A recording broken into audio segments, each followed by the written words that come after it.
Hi, everyone. I'm Lauren Walker, the manager of athlete development here at USA Volleyball, and I'm joined, of course, by the lovely Charlie Sullivan, and he's going to take us through a little bit of the behind the scenes of how he designed the NTDP Fall Training Series that's happening as we speak. Yeah, I guess we started with like a block plan of certain agenda items that we want to get accomplished and practice and get better at this weekend. And the priority of the top or the number one thing on the agenda was, working on our culture like we talked about yesterday.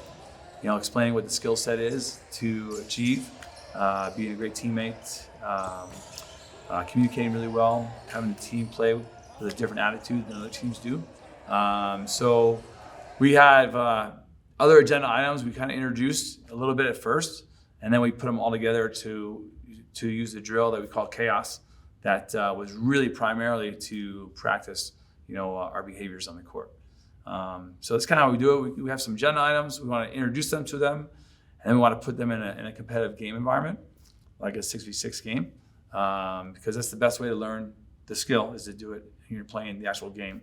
So it transfers better than just doing it in small drills or small parts, getting to a game session. So just have an agenda, like culture, introduce it to the players, have them practice it in a small-sided activity or drill a little bit, and then put it right into the game. If it's not going well in the game, then come out of the game, give them another feel for the skill, kind of be a little more mindful of the cues and a little more attentive to what they're doing performance-wise in regard to those cues, and then back to the game. So perfect. So tell me a little bit more about the chaos drill. What exactly does that entail? Yeah. What's kind of the aim?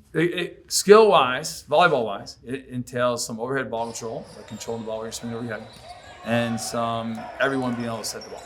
So we just introduced the skills for those two, or the cues for those two skills, and gave them a little time to practice, and then we went to chaos. The chaos is, it's really fun. We had Coach Spencer from the other group came, and we really just had Spencer come up to the two courts, and he looked at both courts.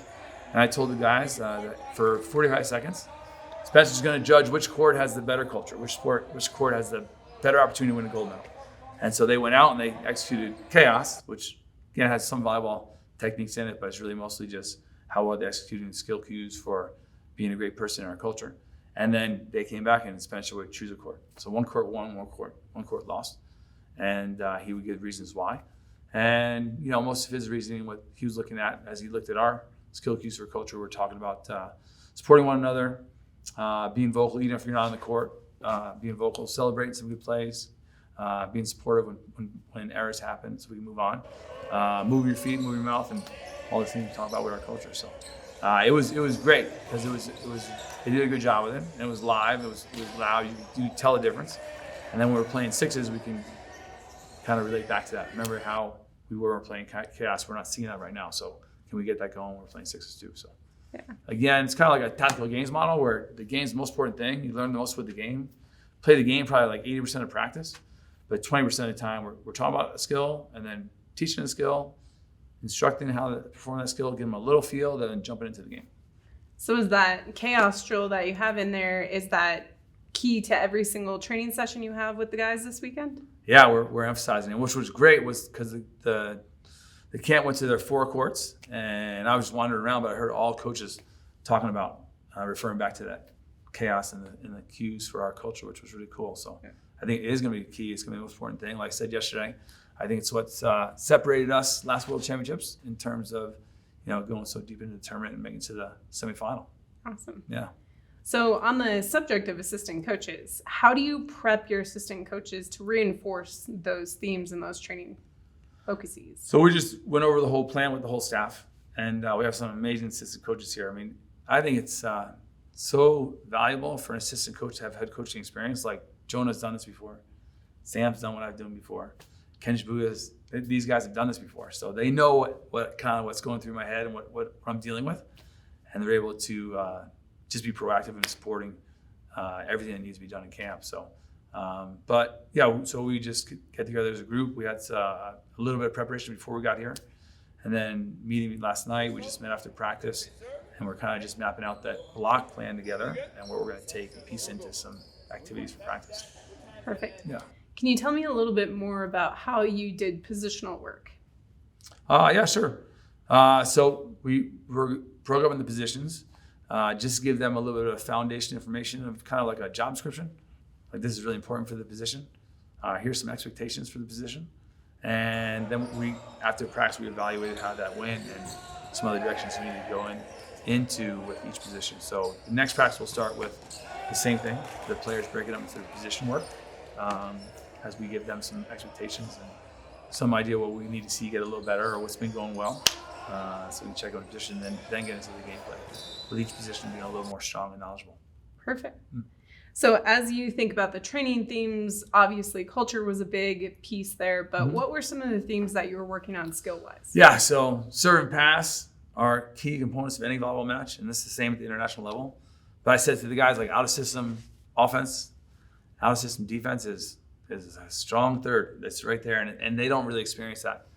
When we go to the club national championship, AAU, and USA volleyball events, we don't see any of these age kids setting an out-of-system ball and taking out-of-system swings like a high ball. So it's really new for them. On the other side of the coin, all of our competition, who started their season last week, they're going to play like 50 games before we get to see them in World Championships. They're just going to play in their pro league, their second division. So they're going to have a ton of experience, and they all have this out-of-system offense experience from when they started playing, which we just started now. So we start late on that. We have to really catch up. Those are the things, like how well we're working together, we can overcome with that deficit by being a better team. So how do you actually focus specifically on the out of system? Did you design a couple of drills for that? Are you primarily manipulating it in actual gameplay? What does that practice plan look like? Yeah, exactly. Like Chaos takes care of that a little bit, which is cool. And then we have a couple activities for them, and then we put into a game. So we manipulate the game. It's not like you go watch volleyball on TV when one team serves, the other team serves. We can start a rally that doesn't have to start with a serve. So we can start it with being an out-of-system first contact. So right away we're putting him in the system we want to see him in. So perfect. We manipulate the game. That's a good way to put it. Yeah.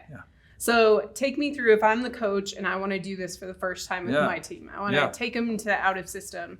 How would you recommend setting that up? Yeah. So we did. We had 4 rallies that each team would get. The first rally was a serve receive rally because serve and pass is wicked important. And the second rally was a free ball, just to get them some rhythm. They should be in system. We call that when the team passes perfect in system offense. And the third ball was we spun it on the setter. So right away, the libero had to set the ball, and that's an out of system ball automatically. And the fourth ball was a serve receive ball again. The other drill we did with sixes had 2 out of system rallies in it. So a serve receive ball, and then on the setter, and then a back row player was setting out a system ball. So that is 4 out of 8 rallies. That's 50% of our offense in our 66 activity was out of system offense. Perfect. Yeah. And how did your players adapt if that was one of the first times they were really being forced to do the reps in that way? Pretty good. You could tell the guys that were doing it better had just experienced last summer. Because we have like 20 of the guys that are here were with us last summer. So it's not like the other guys weren't as good at it, but they just didn't have as much experience with it. So I'm sure they're going to catch up. But overall, the things we introduced in practice today were received really well, and changes were made pretty quickly, which was really great about the practice. Perfect. Yeah. And if a U17, U18, U19 athlete was joining for the first time and they were getting prepped for a training series with you at head coach, what would you recommend to them as preparation? Yeah, so we gave them 3 things to be good at to have a successful weekend. We're good at our culture, good with your mind, like they're on the court with the best volleyball players they've ever been on the court with, so they're going to have more failure than they're used to. So to be good to themselves, to be positive themselves, even in that situation, to support someone else that made a good play, it's difficult. But just have a really good mindset, be yourself, best self mentally. And then third was just compete with the things we're doing. Like competition drives everything we're doing. Like how competitive am I at being a student athlete is going to drive how much I study in the classroom. So just be competitive with just being all into the things we're talking about, because we have such little time and so much to do. We just need to be, we want to see you be competitive about making those changes as quick as possible.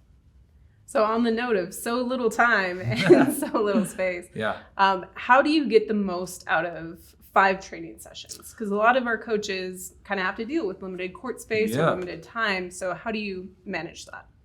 I would say for me as a teacher originally, that's kind of what like managing transitions, structuring activities, being able to be an instructor, to give the cues and information as quickly as possible, but not talk too much. I think those are just basic teaching cues that are really important for coaches to grab onto and learn, to have that practice be as effective as possible. Awesome. Like I want to say in an hour practice, I can do what most coaches can do in two hours. Just the way it's structured, laid out, delivered, and organized. So it's a lot of that pre-planning, Oh, thinking for about sure, yeah, exactly how the flow of the system is going to go. Yeah, for sure. So last question I have for you. Yeah. What do you hope your guys take home from this training series that they can implement in their own teams? Yeah, it's a challenge, right? Like some of the guys have come back a little bit rusty from the things we talked about last summer because they're on their own a lot. Maybe their coaches and club are giving them different ways to do it, so that's challenging. I always say to coaches, I drive an hour and a half a day, so if you want to call me about volleyball, like if my player goes to your court or your gym and that's like, that's crazy, I've never do it like that, then call me anytime. My email address is on my website at Springfield College. But so if they're going away, the challenge is that they can kind of self-coach and self-evaluate, watch film of themselves, be able to remember the things we're talking about here, and they getting practice as much as they can on their own because we're not going to be with them. We do see them at tournaments. Like we go to club tournaments to recruit. We watch all the guys play, which is cool. But yeah, that's really important.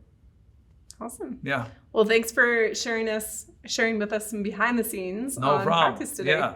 Thanks, Coach. Thanks a lot.